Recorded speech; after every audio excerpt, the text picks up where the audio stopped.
আমি যদি কোনোদিন ইলেকশন খেলানি লাগে আরো কথা আপনারা কই, আমি যদি টক্কর দেওয়া লাগে তে আজমল সাহেব লোকে দেওয়া লাগবো। আমি যদি কোনোদিন ইলেকশন খেলানি লাগে আরো কথা আপনারা কই, আমি ইলেকশন খেলানি লাগলে হয়তো খেলানি লাগবো ইনশাআল্লাহ। আমার সমষ্টির নাম হইব বিন্না কান্দি যমুনা মুখ, যেটা বদরুদ্দিন আজমল সাহেবরও বিধানসভা সমষ্টি, তাই ওই সমষ্টি থেকে পয়লা ইলেকশন খেলাইছিল। গতিকে আমি যদি টক্কর দেওয়া লাগে তে আজমল সাহেব লোকে দেওয়া লাগবো।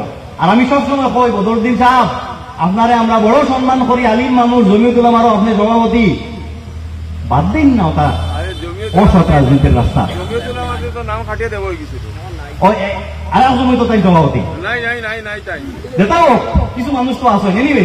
তো আমার কথা হইল তাহলে আমরা সবসময় কই আপনারা অত বালা কাম করছেন, তো হসপিটাল বানাইছেন, মসজিদ মাদ্রাসা বানাইছেন, হোলতায় পড়াইছেন, কত বালা কাম করছেন, ওটা করক না। আমরা আপনারা গামছা পিন্ধাইমু, এখান না 100 খান পিন্ধাইমু, আপনার লগে থাকবো।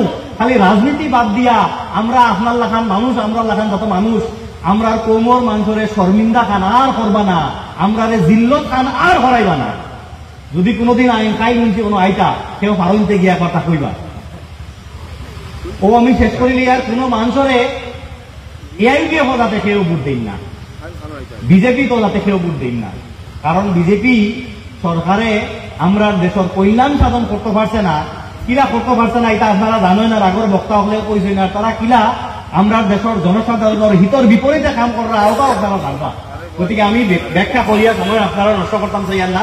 শেষ কথা হইল অসম জাতীয় পরিষদর সভাপতি লুরিণজ্যোতি গগৈ ডাঙরিয়ায় আমারে পাঠাইছেন ও মেসেজ দিয়া